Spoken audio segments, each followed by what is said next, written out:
नमस्कार, शंखनाद में आपका स्वागत है।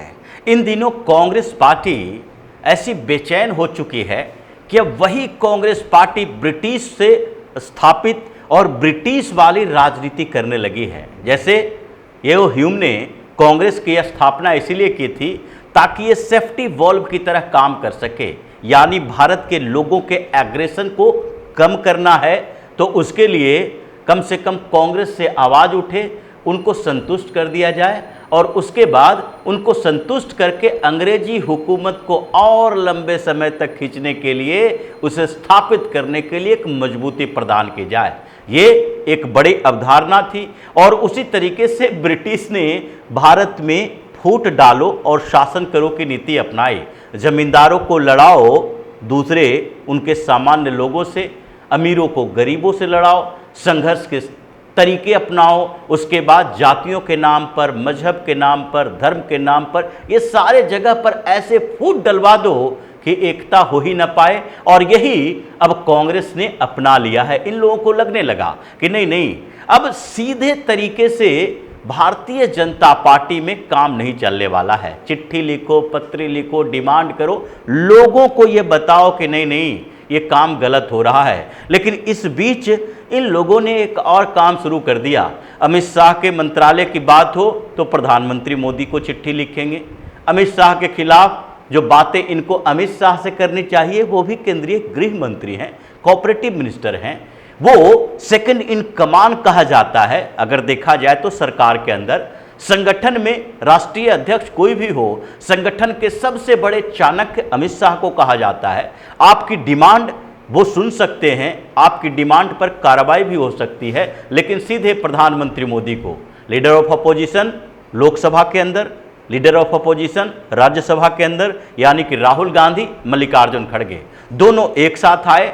और चूंकि इनका एजेंडा जातीय आधार पर जनगणना कराने वाला अब फेल हो चुका। ये तो पहले से ही राहुल गांधी का एजेंडा रहा, नहीं, जातीय जनगणना होनी चाहिए, जातीय जनगणना हो जाएगी, रिपोर्ट सामने आएगा, फिर एजेंडा बदलेगा। नहीं, अब रिजर्वेशन के दायरे बढ़ाए जाने चाहिए। एक तरफ रिजर्वेशन विरोधी आंदोलन चल रहा है, दूसरी तरफ राहुल गांधी प्राइवेट सेक्टर में भी रिजर्वेशन दो, रिजर्वेशन का दायरा बढ़ा दो, 50% से ऊपर करवा दो। ये राहुल गांधी की स्थिति है। भले ही आरक्षण हटाओ आंदोलन में राहुल गांधी को टारगेट नहीं किया जा रहा, लेकिन टारगेट तो उन्हें ही किया जाना चाहिए। ये उन लोगों में से है जो रिजर्वेशन को 50% से बढ़ाकर 75% करने वाला है। और यहाँ रिजर्वेशन के रिव्यू के बात चल रही है, प्रोटेस्ट रिव्यू के लिए हो रहा है, सरकार के खिलाफ हो रहा है, जबकि होना कांग्रेस के खिलाफ चाहिए। ये 10 जनपद में, सुनहरी लेन में, ये कांग्रेस के मुख्यालय में धरना दिया जाना चाहिए कि किस तरीके से रिजर्वेशन को और बढ़ाने की कोशिश कर रहे हो। लेकिन खैर, ये बातें चलती रहेगी। लेकिन इस बीच राहुल गांधी प्रधानमंत्री मोदी को एक लेटर लिखते हैं, पीछे मल्लिकार्जुन खड़गे से भी लिखवाते हैं, और उसमें कहा जाता है कि देखिए, जातीय जनगणना जो हो रही है, जिसमें जो सवाल पूछे जा रहे हैं वो पहले के सवालों से अलग हैं। यानी कि पहले के सवाल कौन से? जातीय जनगणना अभी तक कांग्रेस की सरकार में तो नहीं हुई। जातीय जनगणना ब्रिटिश काल में हुई थी 1931 में, और उसी के आंकड़े अभी भी उलट पुलट कर चलाए जा रहे हैं। अब तक कांग्रेस की सरकारों ने जातीय जनगणना नहीं करवाई, जातियों के आंकड़े नहीं निकाले। हाँ, जनगणना किया गया 2011 में, और उसके बाद से जनगणना जो अभी हो रही है, क्योंकि कोरोना के कारण जनगणना की तारीखें बढ़ती रही, तो उसमें जातीय आधार जोड़ने के लिए इकोनॉमिक सर्वे, यानी कि उनके आर्थिक स्थिति का किस तरीके से मुआयना होगा, डेमोग्राफी कैसे बदल रही है, उसके बारे में जानकारी होगी। तो इससे राहुल गांधी उन सवालों को लिखकर नहीं देंगे जो सरकार निर्धारित करेगी। लेकिन फिर भी तकलीफ इनको है, क्योंकि इनको पता है, इनको दिक्कत हो रही है इस बात से कि जिस तरीके से जातीय जनगणना की जा रही है, वो केवल हिंदुओं की जातियों की गणना नहीं होगी।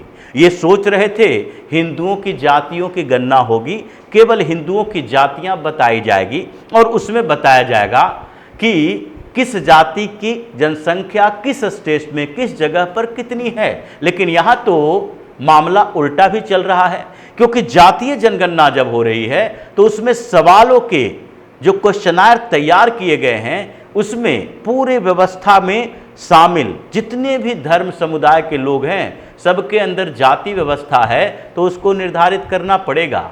आप अपने मजहब के कॉलम में इस्लाम लिख दो और उसके बाद आप जाति न बताओ तो ये नहीं हो सकता। अब मुसलमानों की जातीय जनगणना भी होगी। ऐसा नहीं है कि केवल हिंदुओं में दिखाया जाएगा कि दलित समुदाय में किस जाति के हो, ऐसा नहीं दिखाया जाएगा कि आप सवर्ण हो तो किस जाति के हो, बल्कि आप अगर इस्लाम अपने कॉलम में लिखते हो मजहब के साथ, तो फिर इस्लाम सिर्फ अकेले नहीं आएगा जैसे पहले हुआ करता था। ये धार्मिक जनगणना होती थी हर स्टेट में देश के लिए, यहाँ तक कि जिलेवार अगर जनगणना आपको चाहिए तो उसके लिए भी आंकड़े दिखाई पड़ेंगे, एक एक लोकसभा के आंकड़े दिखाई पड़ेंगे कि वहाँ का डेमोग्राफी क्या है, हिंदुओं की जनसंख्या कितनी है, उसके अलावा मुसलमानों की जनसंख्या कितनी है, सिख बौद्ध जैन कितने हैं, धार्मिक आंकड़े सबके पास हैं। लेकिन उन धर्मों में जातियों की बात नहीं होती। हिंदुओं की जनसंख्या की बात होगी कि 70% हिंदू हैं, तो कम से कम ये बताया जाता है उस डिस्ट्रिक्ट में, उस जिले के अंदर, लोकसभा के अंदर, विधानसभा के अंदर, यहाँ तक कि राज्यवार आंकड़े, देश के आंकड़ों में ये बता दिया जाएगा कि इतने % दलित समुदाय के लोग हैं, इतने % ओबीसी समुदाय के लोग हैं, इतने % सवर्ण हैं, जनरल कास्ट के लोग हैं। लेकिन ये नहीं बताया जाता कि मुसलमानों में शेख कितने हैं, पठान कितने हैं, सैयद कितने हैं, खान कितने हैं, कुंजड़ा कितना है, और ये भी नहीं बताया जाता कि अंसारी, धोबी, नाई, ये जो सैकड़ों की संख्या में जातियां मुसलमानों के अंदर है, उसकी जनसंख्या कितनी है।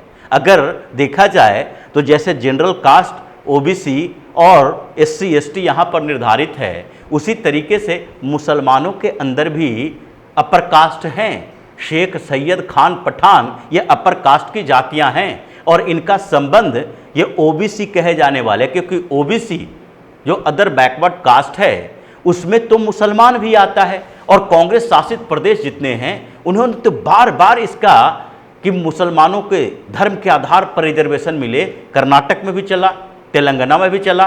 ये तो सुप्रीम कोर्ट ने रोक लगा दी कि नहीं, धर्म के आधार पर तो रिजर्वेशन नहीं मिलेगा। तो इन लोगों ने खेल करना शुरू किया, जैसे ममता बनर्जी ने किया। 78 मुस्लिम जातियों को जोड़ दिया गया ओबीसी लिस्ट में और उसको आगे रिजर्वेशन देने की व्यवस्था की गई। हालांकि हाई कोर्ट ने रिजेक्ट कर दिया। कलकत्ता हाई कोर्ट का ये धन्यवाद कहना चाहिए, क्योंकि ममता बनर्जी ने तो पूरी कॉन्स्पिरेसी की थी। उसी तरीके से तमिलनाडु में है, कर्नाटक में है, केरल में है। अगर आप रिजर्वेशन का फायदा दिलाने के लिए आप एक एक स्टेट में 78 मुस्लिम जातियां पैदा कर देते हो, तो जनगणना की रिपोर्ट में भी होनी चाहिए। ये इस्लाम के नाम पर ऐसा नहीं होना चाहिए कि देश भर में 14% मुसलमान, 17% मुसलमान, 18% मुसलमान, लेकिन मुसलमानों में कौन कितना है ये नहीं बताया जाएगा। ये मुस्लिम एकता, मुस्लिम ब्रदरहुड की भावना को प्रमोट करेंगे और हिंदुओं को अलग अलग खंड खंड में बांटकर upper caste, lower caste, SC, ST करके इसको खंड खंड में बांट देंगे ताकि हिंदू एकता की बात हो ही नहीं। और यही डर राहुल गांधी को लग रहा है, कांग्रेस को लग रहा है कि अगर ये जातीय जनगणना में हिंदुओं के अलावा मुसलमानों की जातियां भी सामने आएगी, उसके लिए भी डिबेट होगा, अंसारी, कुंजड़ा, कसाई के लिए भी डिबेट होगा। ये बात कही जाएगी कि मुसलमानों में 100 से ज़्यादा जातियाँ, 200 से ज़्यादा जातियाँ हैं, तो उत्तर प्रदेश से बिहार तक, बंगाल से लेकर केरल तक हर जगह पर मुस्लिम जातियों की संख्या सामने दिखाई पड़ेगी।